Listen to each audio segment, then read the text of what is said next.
बड़ी समस्या क्या है? दीन दयाल विरसम भारी हरवनाथ मम संकट भारी। तो संकट कौन सा? ये जीव जब यहाँ से देवलोक की यात्रा करेगा तो साथ जाने वाला कौन? ये हमारा जो पुण्य है उसको बचा बचा करके रखना भगवान। और वास्तव में यदि भगवान के भजन का कोई लक्ष्य है, भगवान का भजन यदि किया जाता है, तपस्या साधना यदि की जाती है, तो मृत्यु सुधारने के लिए।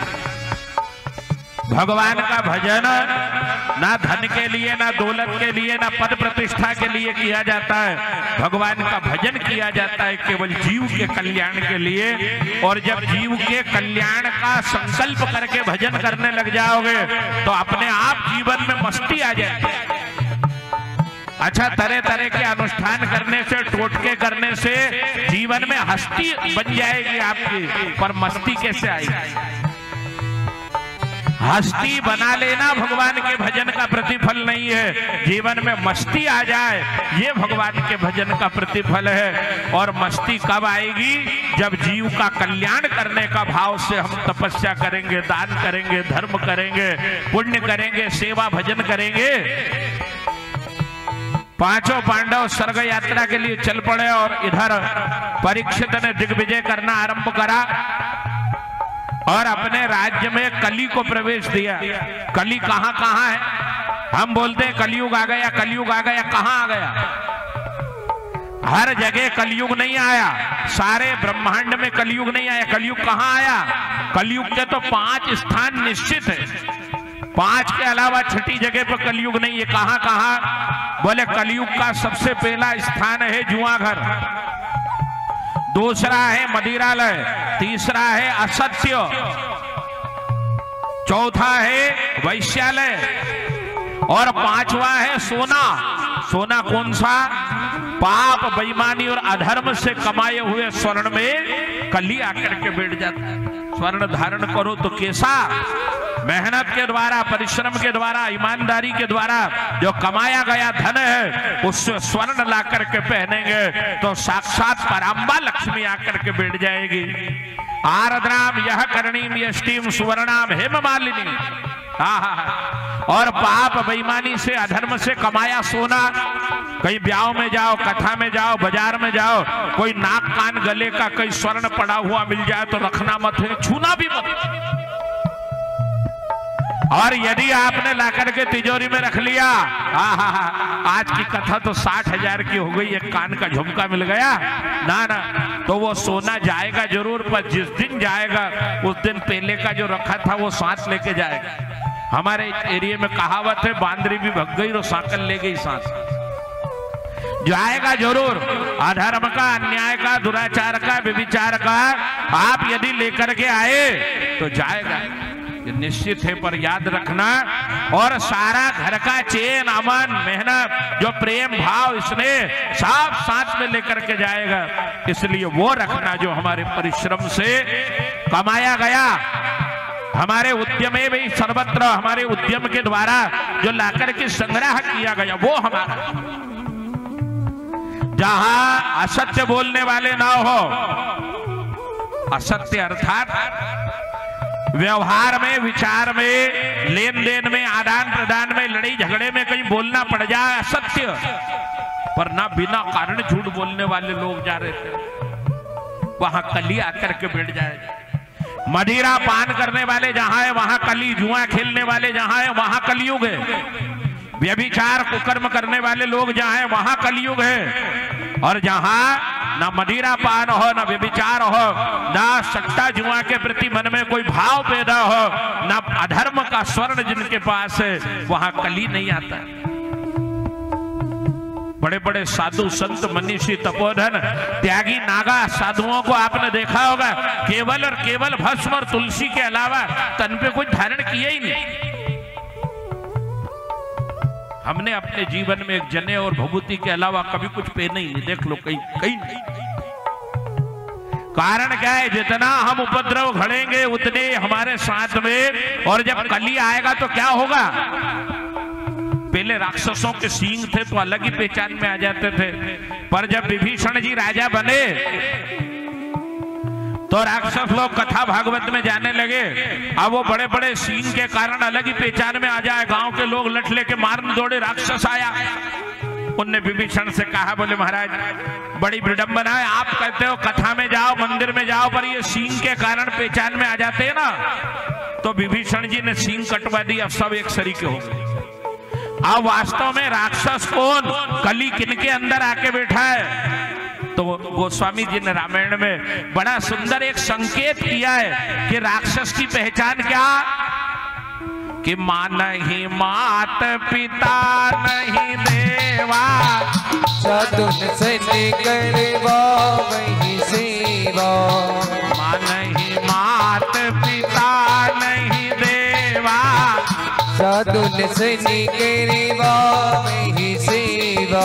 बोले जो माँ बाप को धर्म सट्टे ना पूछे, बहन बेटी भांजी का सम्मान न करे, और ये चक्कर में रहे कि महाराज थोड़ा बहुत हमको दे जाए तो अच्छा रहे हो, कि मां नहीं मात पिता नहीं देवा, साधुन सने करवा वही सेवा। ये राक्षस के गुण है। जो माँ बाप को ना माने, बहन बेटी भांजन ब्राह्मण साधु संतों को ना माने, तो तुरंत पकड़ लेना ये राक्षस। और संत का क्या लक्षण है? दाढ़ी बढ़ाना, जटा बढ़ाना, जंगल में जाना, भगवा धारण करना, यही संत का लक्षण नहीं है। और एक बात और, हर विभाग का गणवेश है। फॉरेस्ट का गणवेश अलग है, डॉक्टर का अलग है, वकील का अलग है, कंडक्टर का अलग है, ड्राइवर का अलग है, पुलिस वाले का अलग है, पर संत का कोई गणवेश नहीं। संत की कोई वेशभूषा नहीं कि वो पेंट पहनेगा, कि पजामा पहनेगा, कि धोती पहनेगा, कि भगवा धारण करेगा, ना ना। संत का केवल गुण वेश है। और संत का लक्षण क्या? गावहि सुनहि सदा मम लीला,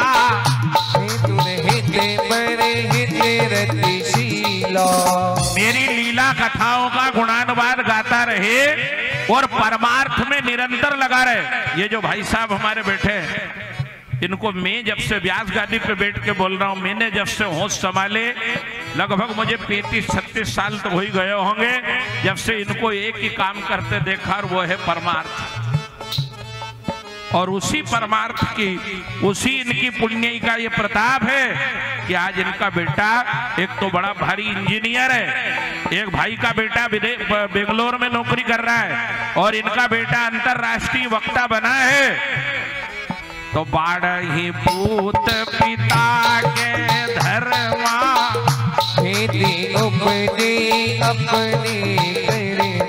बाढ़ी पूत पिता के धर्मा, परमार्थ परोपकार परिहित, ये संत का लक्षण है।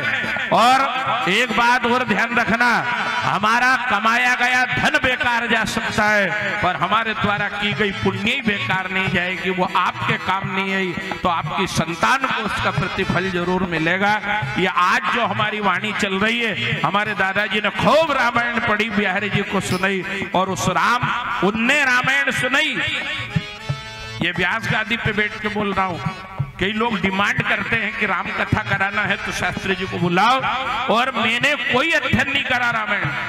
अपने आप ना जाने कहां से चौपाइयों के अर्थ गादी पे बैठने के बाद उत्पन्न होते हैं। ये उनने जो रामायण पढ़ी, उसका प्रतिफल यहाँ गादी पे। आप पुण्य करो, आप दुनिया का भला करो, आप सहयोग प्रदान करो, और आपके पुण्य का प्रतिफल आने वाली 7 पीढ़ी तक संतान आनंद भोगती रहेगी। ये विश्वास मन में रख के, और परमार्थ परोपकार, ये संत के लक्षण है। गावहि सुनहि सदा मम लीला,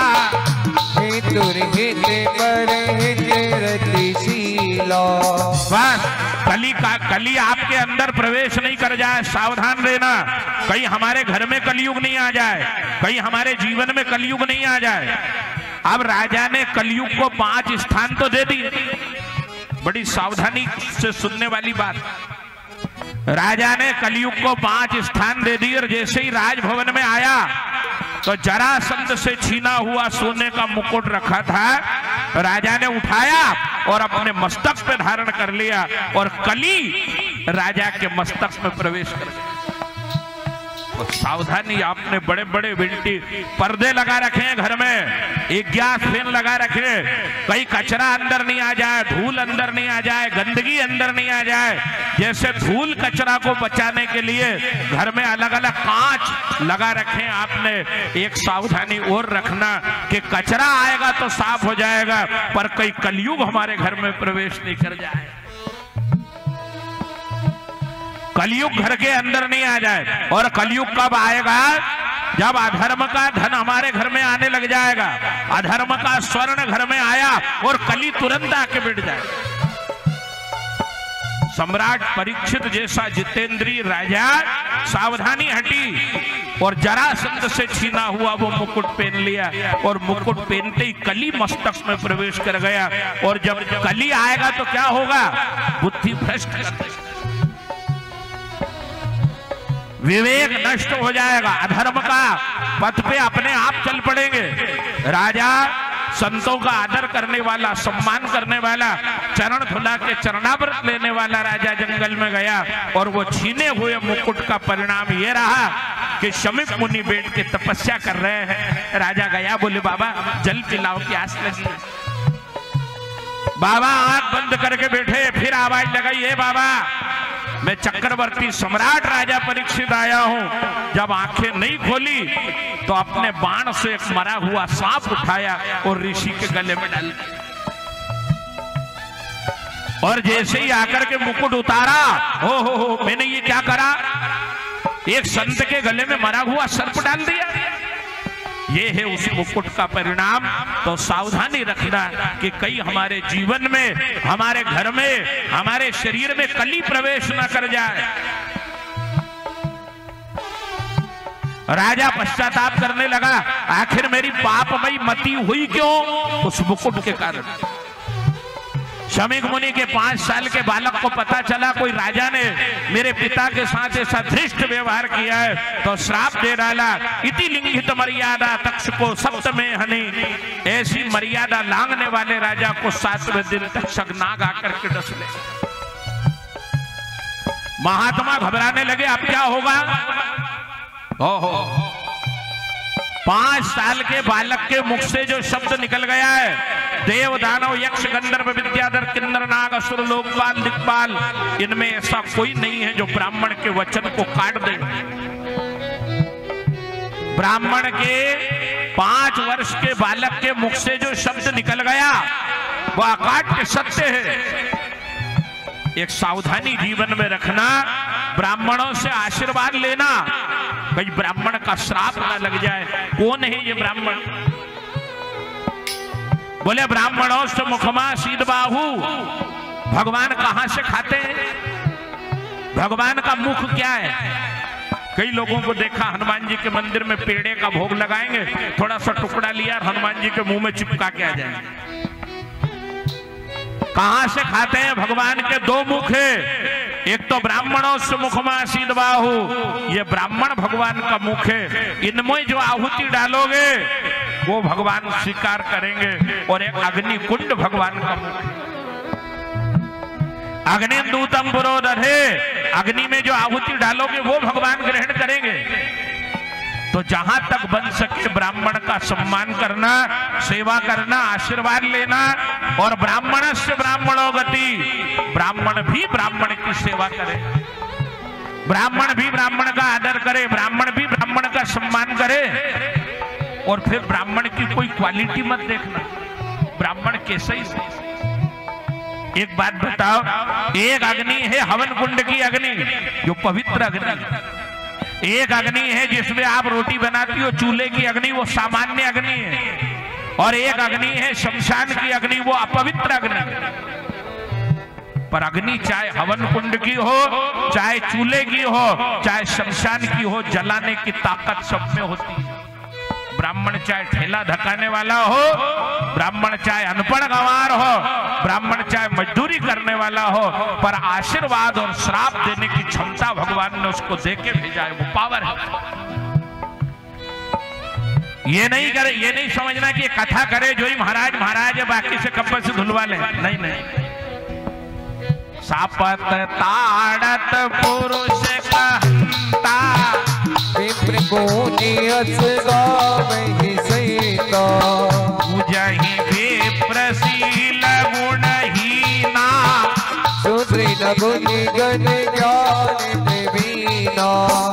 यदि ब्राह्मण पागल भी है तो भी मस्तक झुका लेना सावधान, क्योंकि मसक धन से बीते ही मित्रासा, यमराज के दंड से कोई बचा लेगा, भगवान नारायण के सुदर्शन चक्र से कोई बचा लेगा, भगवान महादेव के त्रिशूल से कोई बचा लेगा, पर ब्राह्मण के श्राप से बचाने वाला दुनिया में कोई नहीं है। इसलिए सावधान रहना, कोई श्राप ना लग जाए।